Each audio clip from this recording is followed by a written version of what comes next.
sounds pretty loud today, Julia. The Bliss Business Podcast, the show about empathy, connection, and consciousness in business. Today's episode is brought to you by Zero Company, your paid search, social media, and programmatic ad experts.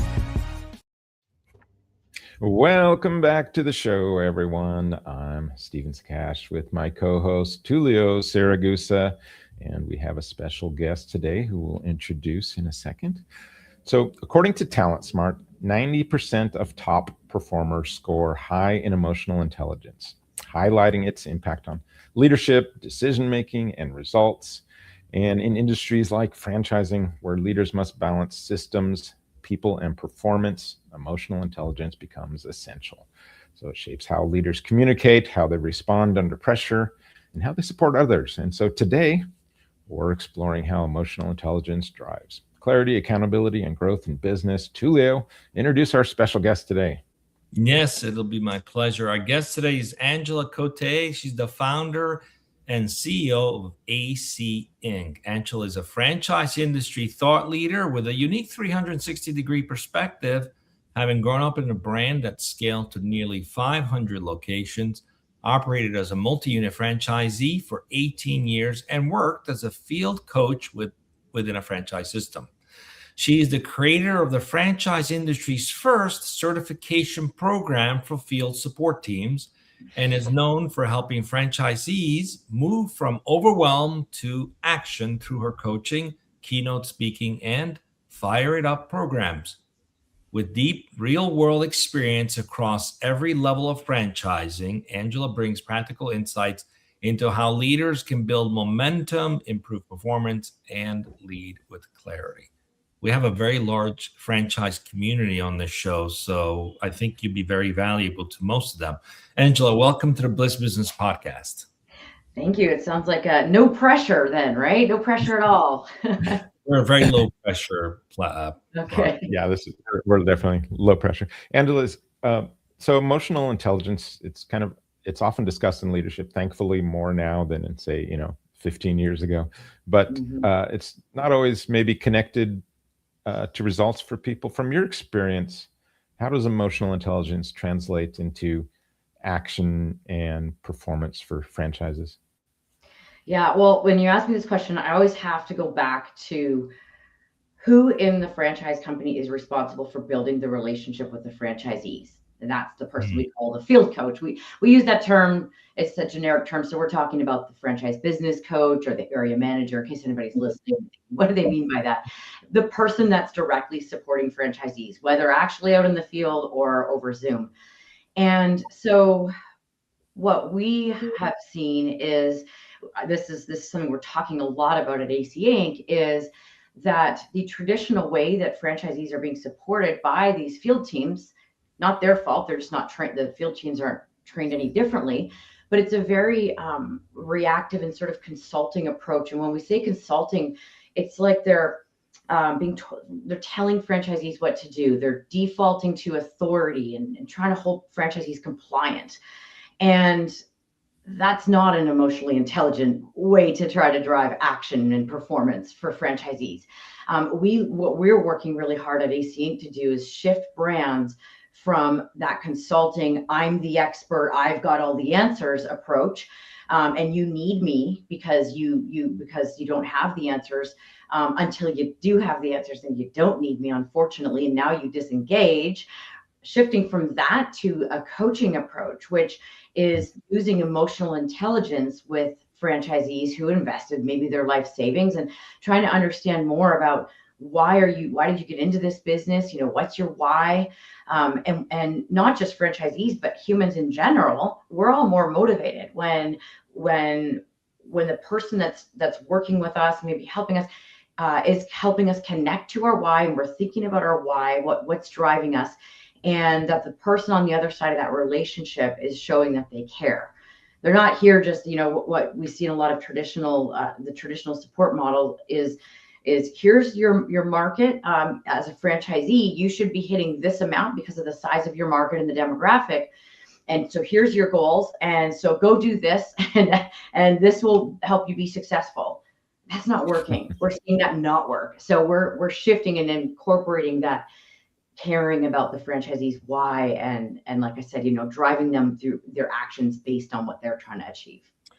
Yeah, I think we're seeing, like I was going to say too, I think we're seeing that it's such an important shift to make for any business leader, emotional intelligence wise, to not be from like that top down hierarchy approach, but more like, bottom up. How can I help you? Service oriented approach, that coaching kind of role. And it's really this shift when you see how businesses mature. It's really when they mature, they're making that's one of the first steps they really have to make, is that kind of switch in perspective on their role. Yeah, exactly. Yeah, and it's fascinating. Conviction can be a double-edged sword. On one end, you need it to drive a vision forward when you've gotten all the data and inputs and validated them. On the other end, it can get you in a lot of trouble because you could be so convinced that you've got a formula down that you're not listening to anyone else, and you could miss the signals that are right around you. Mm-hmm. And then there's always those people who believe, as long as you have a good process and you follow the steps, then you're good to go, but it doesn't land. So they forget the art of, behind the effort, not just the science. So you've had experience you work closely with franchisees who are trying to grow their business. And I'm sure you've seen them all. We've learned from those who follow the system perfectly, those who don't want to follow the system. Where do you see them struggle the most when it comes to either their mindset or confidence or clarity or a combination of all those things? There's a lot of things I want to say about this, but I'm going to start with this. So franchisees, usually a person that becomes a franchisee didn't come in with business ownership, right? Experience. Sorry, I meant to say experience. So they love the idea of being a business owner, but they want you to help them with that support, right? But once they get in there, it's scary, right? They invested all this money, often their life savings. They've maybe left a secure job or so-called secure job. And so they've got a lot of fear. And I was there. So I was a franchisee for 18 years. And when I think about mindset things, one of the things that stands out for me on this question is in the early years when I was trying to figure out how to get out of working so much in my business to work on it and be a good leader. But when I look back at why I didn't do that, it's because I was the fear of, I made this investment. What if I trust my team to do things that I can do better, for example? At one point in the first year of having my first store, my, at the time, fiance and I we had our wedding planned. And so we had to leave our store. And it was in that moment that I realized that I had to trust, I'm leaving my store in the hands of entry-level staff. This is my $400,000 investment. I'm pretty sure you can see why my mindset was of fear. And, and I also, as a leader, I felt like I had to, not only was I afraid, but I felt like in order to be a good leader, I had to role model that I was the hardest working person in the room. If I wasn't in there mopping floors, how could I expect my team to do that? And so there was a lot of things going on, when it comes to the mindset. And so, yeah, those are kind of the things that jumped out at me the most. And I think the other thing that comes up though here is once we are in as a franchisee, once you're in that the shoes of a franchisee, you talked, I think, Stephen, you said it about following systems. Maybe you've both sort of said, the systems are there, but when you're in fear mode and you're like questioning the systems, that's when you stop following the system. And so you don't have as much confidence in it, and you start to think maybe I should try doing it my way. So those are some things that went on for me, and that I see in franchisees in the brands that we work with. Yeah, that makes sense. You talk about, as a business owner, all these different things you're doing, and you get that sense of being overwhelmed, from having to take on all these hats. What causes franchisees to feel stuck and overwhelmed? They are wearing all the hats, right? They really are. I think I get frustrated when I hear people on franchisor teams, and it happens a lot, and especially in the roles besides the field coach role, because the field coaches generally do have empathy. I know we'll probably get into that a little bit more, but not everybody in the franchise company necessarily does. And so I get frustrated when I hear people complain that, oh, these franchisees, they're all over the place. They don't focus, and why don't they just pay? Why don't they just do their marketing? Why don't they go out into the community? Why don't they hire a manager? Why are they not doing this? If you look at the reality of it as a business owner, franchisee, especially at the beginning, they are wearing all the hats. So it's hard for them to figure out what they can let go of. And that's where good coaching comes in. Help them see what's possible and how to get there. But on their own, they feel like they're in this kind of silo or on an island, which is ironic because it's franchising and there's a whole bunch of other people across the country usually running that exact same business that they could be tapping into, but there's so much to do. They've invested their life savings. They're operating out of fear, and they don't see the difference. Yeah, that requires, I would guess, a significant amount of self-awareness. Yeah. Because often, even if you have the most perfect system on paper, it should work. But if you have belief systems that are limiting you, you're not going to step into them. You just can't. Mm-hmm. Your belief doesn't allow you. So your identity doesn't allow you to step into it. So then the coaching takes a whole new form because you're actually trying to find and uncover where rewiring is needed because some beliefs don't serve you. So I'm just curious about how do you help leaders recognize when perhaps the wrong emotion or even the wrong belief are starting to impact their decisions? When you say leaders, do you mean the people that are potentially coaching the franchisees or the franchisees themselves? Both. So how do you help them see when maybe emotions are getting in the way? Right. Or when they're seeing a pattern that maybe there's a belief that doesn't serve them. Some people are like, oh, I don't know if I can make a phone call or go into the community. That I was raised to be quiet, so that belief's not going to serve you if you're trying to build a business, right? Yeah. But if it's there before the age of 9, that's your belief. So that's your identity. You're not going to just break through easily. So I'm just curious, how do you help them uncover those things that don't serve them? That's where I think emotional intelligence really comes to play, to be able to see, here's why I'm doing what I'm doing and how do I change that? Yeah. I have a couple things pop into my mind on that one. One of the big things is a lot of questions. Again, back to the difference between consulting and coaching being the more emotionally intelligent approach is if we can get them to see it without us telling them, they're going to be way more bought in. Just like teenagers. I mean, and I'm not saying, again, I'm saying them as in franchisees, but all humans. This applies to humans in general, right? If my husband's trying to tell me what to do versus helps me see it, I'm going to be more likely to be bought in, right?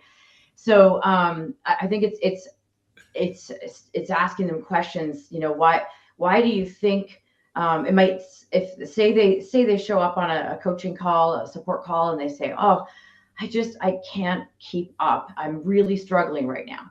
Mm-hmm. Okay, why is that? Well, my staff keep quitting. Well, okay, why is that? And then maybe what kinds of things are you doing to try to retain your staff? And it's a continuous question until they say, oh, it's me.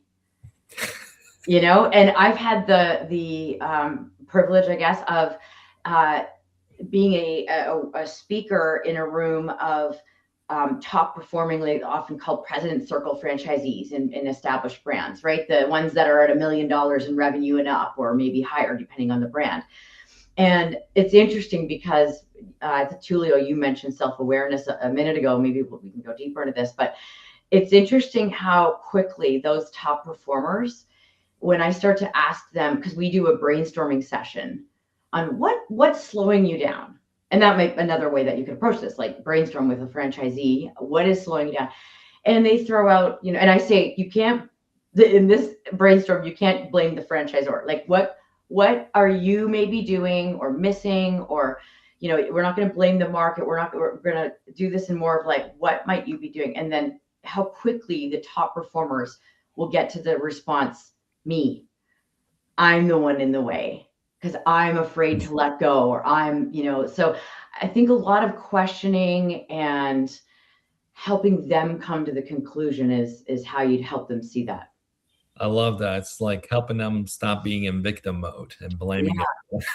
Yeah, and it's tough. Accountability is it's easy to blame everything because it requires no accountability whatsoever. So Totally. Well, I one of my my keynote that I do is all around my key messages, I was going to say, in life is all around this idea of taking ownership, because over the years, you mentioned in the intro, my father's the founder of a franchise company in Canada, became an iconic Canadian brand, grew to almost 500 locations. And so people would ask him, hey, Mac, his name's Mac. So, hey, Mac, what do you think it was how did you get there? Like, what are some of your success factors? And he always said, so they went a full day without a single customer walking in the door back in 1981. Full day. Can you imagine, he invested in this business, right? Yeah. Like not even walking in the door. And at the end of the day, the joke is also his business partner had taken money out of the float. So they even didn't balance. They were like short money because so not only did they not have a customer, but they were short money. But he said, at the end of the day, we said, instead of blaming our location, blaming the market, blaming the advertising didn't work, or the economy, or the weather, or our parking lot, we said, we got to look in the mirror and we got to look at what can we do differently. And that's when we started, maybe we're doing the wrong advertising, or maybe we need to, and that I always show at that point a picture of my dad on stilts, dressed up as a guy named Two Tall Tex, waving down cars, because he was like, I got to get out there and drive business, take ownership. So that self-reflection is something that's like so intrinsic in me. And I'm not saying I'm by any means great at it, but I think it's an important message for all of us. Yeah. Wow. Talk about I love it. Doing whatever it takes, huh? Oh yeah, it's pretty. Oh, and then they created the world's longest sausage and got into the Guinness Book of World Records. You should see the picture. I'll leave that one to people's imagination. Wow. So we talked a little bit previously about systems of kindness and trying to build, kindness and care and compassion into a business. And we know in franchise, it's all about a lot of times just the systems. Here's the book, here's the systems. But I think like coaching, it can be part of a system, right? Like coaching and support. And that can be part of a system that helps humanize your other systems, right? Instead of making them cold. Can you talk a little bit about maybe some of the things you do there that could be considered like a practice or a system or something that helps these businesses? Yeah, great question. Yeah, and you made a really important point that people think, well, how can you systemize coaching, because it's like every franchisee is different. Well, first of all, what we've created is something called the Strategic Growth Coaching Framework, where it's a framework, but it doesn't mean it's got a toolbox in it within that. So the person supporting the franchisees, field coach, FBC, whatever, can go and use what's needed, just like a doctor. When you go to the doctor and they say like, okay, what's the problem? So they go into a toolbox and they decide which tool they're going to use, right? So it's not a system. Here's what you do. The franchisee shows up and you follow this, you're still deciding in the moment. Probably one of the most clear examples of something that's in that framework that we teach. This is just like a simple kind of thing to understand, is the agenda for a coaching call with a franchisee. What most coaching, and they're called coaching, but they're really, like I said, consulting or firefighting calls. What they mostly look like is franchisee hops on a Zoom call and they're like, and they start venting and they talk about all their problems. And this person quit and my roof is leaking and my delivery showed up late and my power went out. And the field support person wants so badly just to help them and be that consultant, give them the answers and feel good in the moment, but it's not actually helping them grow their business. So what we teach is an agenda approach. It sounds so obvious when you hear it, but the agenda, when the franchisee knows we're going to use this agenda, when they get on that call, they know we're going to start with wins. We're going to check in on most important metrics that we've been looking at and action steps.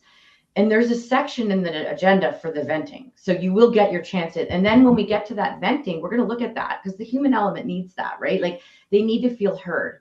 And that's again, the emotional intelligence. Okay, let them feel heard. But instead of getting sucked into that, okay, now they vented and we're going to fix it for them. Hold on a minute. Like Tulio, say you're the franchisee, you're venting at me. Okay, so we've gone through this agenda. I hear you.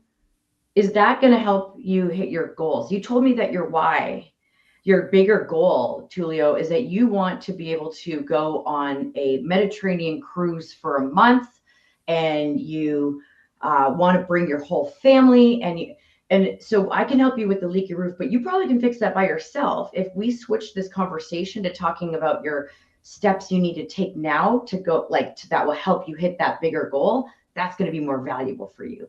So we're teaching the agenda, how to use what the agenda should be, but also how to use the agenda and how to use the coaching skills to keep the franchisee on track and connected to their goals. So you see how that's a framework, but it's still customized to the franchisee. I love it. And we kind of have with our approach too, is sort of hey, here's the agenda.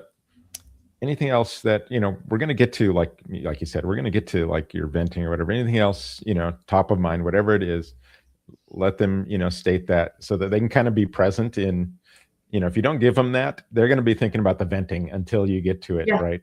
Yeah. And they're not going to hear anything you say until you kind of say, hey, yeah, this is what we're going to do. We're going to talk about this, and then we'll talk about that. And then, so it is definitely kind of a important part of a system, I think, on even on our side too. I've even seen companies institutionalize clearance exercises where they do a clearing, just very openly. Here's what happened. Here's how it made me feel. So there's no blaming. It's just, here's what happened, what you did. Here's how I felt, and I'm going to let it go now. So there's no dialogue. It's literally one of those moments like, this has been sitting with me. It's not helping me be present. I need to let it go. It's not about debating it. It's just letting it go and allowing the person to be present. It's so powerful to do that. So I'm just curious, you created this industry first certification program for field support teams. What gaps did you see that led you to build this program, and what's ultimately the end goal with it? Okay, so the gaps, I guess I've already mentioned a little bit about the consulting versus coaching. So, but probably the best way for me to answer this is when I think back to my time in the field as a field coach. We were called field consultant back then, where what happened was there was an area developer in Western Canada, and I grew up near Toronto. And I had just finished college, and then I was looking to do something interesting and exciting. My dad said, you know what, why don't you go work for our area developer? They're looking for somebody in the field. You know the brand inside and out. You just go show them what to do. And so out I went, and I'd show up and I'd be trying to get these older male franchisees who had invested their $400,000 life savings, who were in the fear mode and struggling with everything. And I had to try to convince them as a young female 20-year-old boss's daughter, how do I get them to listen to me and take action? And so I knew the operations of the business. I could sell, I could go in the freezer. I loved actually working in the freezer because blow off some steam if you needed it, organize the store. But I didn't know, I had nothing in terms of coaching skills. So that's where I felt it, but didn't know it at the time. I just didn't see it myself. And then when I was a franchisee for 18 years, we had people coming into my store, and being the founder's daughter and having grown up with it, they were like, what am I possibly going to help you with? So they would default to compliance. So we saw a lot of field teams not know what to do. So they used authority and compliance and your light bulb's out.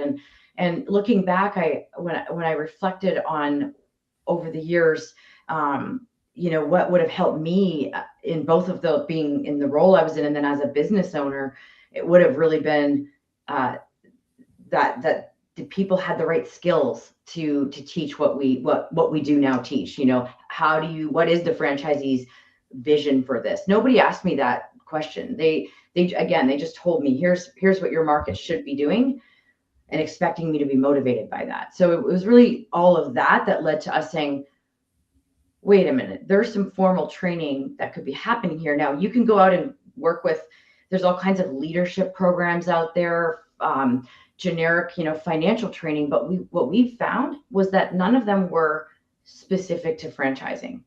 And out of all the business models out there, which we're talking about here, emotional intelligence and all of that is really at the root of it. Because when you have a franchisee that invested that much, it's a really strange relationship, right? Like, who really is responsible for the success? The franchisee is, but they kind of think the franchisor is.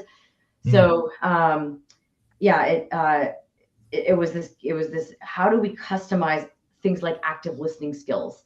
How do we customize effective questioning, conflict resolution, all these things to the actual situation of franchisee, franchisor? And that's a big part of what we're teaching in our certification. I love when Stephen asks this question in this segment, because quite often people think of systems as like processes and technology and repeatable things. And those are important too, but it always comes down to the human element of things. And you hit on the nail on the head. I've seen it too as an advisor, that when people start getting uncomfortable with the fact that the next layer is to go deeper into connecting or be more human or digging deeper, even in sales, people will revert back to operational modeling and hygiene and all that stuff because it makes them feel comfortable and a sense of control.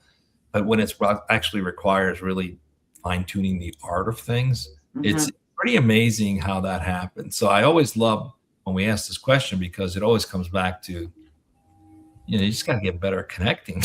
Yeah. I mean, that's a system itself. Systems. I'm trying to get the systems to prompt kindness, to prompt love, to prompt care, to prompt empathy, so that they, instead of going from that cold, emotionless system or business, now we're really getting into this living business that's, thriving and mentally healthy as well as, financially healthy. Tulio, we've got an audience question here. Yes. That's exciting. Yes. So this is from a LinkedIn user. As a multi-unit owner, how can I stay emotionally connected to the staff at all my different locations? Great question. Well, I would say, speaking of my initial thought on this is, speaking of systems, what system do you have in place to learn, how to learn more about them, for example? So, whether that might be a huddle, or now it might be tricky with, I know if you have staff that are at minimum wage, they're not going to come in for that, but maybe it's a system for, making sure you drop in and talk to them about, your daughter had a big exam. How did that go?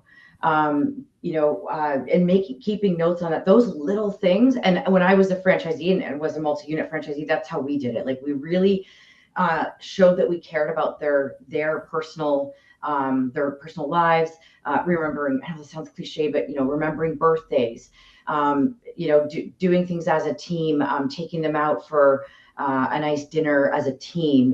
These things might sound kind of obvious, but I think my main point here is the systems.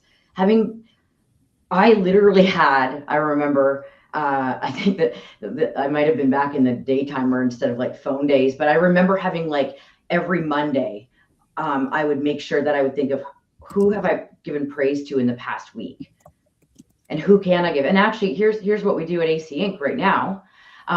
We use a voice messaging app because we are a remote team, and we're a team of 12 and we're across North America, and I want to hear their voice. I don't want to just read a text from them.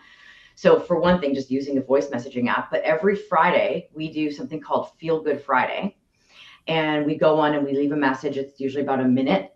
And we say, here's something I'm feeling really good about this week. And it can be anything from, I got this thing done that I've been trying to get done, to a client win. This one client had this big breakthrough, or it could even be a personal thing if that's what they want. And then on Mondays, we have an accountability check-in too, which also gives me a bit of a sense of their emotional state. So they say, this week, here's what I'm being accountable to. This is the thing I'm working on. So that might be a system that you could put in place as a multi-unit franchisee.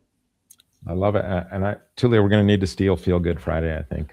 Yeah. I do it. We do Gratitude Friday, but I kind of like the Feel Good Friday. We have to maybe change it up a little bit. I will say, people initially way back, like, resisted it. They were like, really? That sounds fluffy. But once we got going, they love it. Like, then they'll stay on for the weekend. I'm doing this. And so that's how I know about my team. Even though we're remote, I know about their pets and their kids and their travel. Like it comes out in those. We had a recent fractional CMO client that our agency took on, and we introduced them to just a simple check-in process, like a weekly check-in where everybody just kind of gave a score of 0 to 10 where they were, their state of mind. And then right afterwards, there was like a gratitude for someone in the team, someone did. And it really changed the dynamic of the entire team connecting. And like the last half of that meeting was spent talking about business stuff, but it was so different being able to connect at a very human level first, and everything just flowed so much nicer. And I remember the founders were like, this is such a great thing. We're so grateful that we got this in place. And I was like, how did you guys connect before? It's like, what how did you connect otherwise? So, and you're talking a lot about being intentional, being purposeful. And for franchisees and even entrepreneurs, purpose often drives motivation and also resilience. That's those moments where you can get past, like you talked about, like if you know what's at stake with someone, you can get pushed past the ranting, right? Now, how does emotional intelligence help leaders stay connected to their purpose and lead more effectively? In your opinion, what's the formula there, and how do you guys help those field folks? I think field folks. I like that. The field folks. I don't know if I've used that. That's what they are though. I'm going to sound a bit like a broken record, but it's the why. And what's really interesting to me is, so I run a weekly Zoom roundtable for franchisor teams. It's just peer-to-peer. And there's 4 of them. There's different categories. There's one for the field support team, one for C-suite and bigger brands. And it's so interesting to me how often we forget about the importance of knowing people's why. And so it often, like at the end of the round or like later in the round table, we start to put in key takeaways in the chat, and it's like, remember the why, so because I think the emotional intelligence is again, it's caring about the human. So knowing their why, revisiting it, seeing if it's changed, acknowledging it, and using it as your North Star. And then I think I've sort of said this, but okay, if this is what you're trying to get to, that's the thing that's motivating you. Now we need to show you how to get there. That's another thing that comes up a lot is we forget to, I think that's part of emotional intelligence. Like we don't always show the person on the other side what we're envisioning to help them. Like if somebody had said to me, okay, where do you want to be? I was 25 when I became a franchisee, and nobody really pushed me to like realize that someday I was going to exit. I wish somebody would have said, not just not just how much money you're making, but what do you want your life to look like when you're 45 or you're 50 or, and not only ask me that, but ask me what it would feel like, how many people were on my team, what was I doing on a day-to-day basis. My idea was I would have like 8 or 10 stores, and I would be, going around between the stores. I'd be taking vacations and having a family and all these things. But I got tripped up at about the 3rd store because I didn't have somebody that was pushing me to go further with it. If you asked me at 25, I would think I was going to be 25 forever. So. Well, that's kind of what happened. Like I didn't have any, because at 25, I was like, I got lots of time ahead of me. It doesn't matter. I would have told me I would be wishing I had. Yeah, I think that understanding that why, especially in a franchise, and the bigger the franchise, the more important it is probably, because, you've all got that North Star you need to be focused on. And, there's not always going to be a coach there for you, or, there's not always going to be leadership there for you, and kind of really understanding.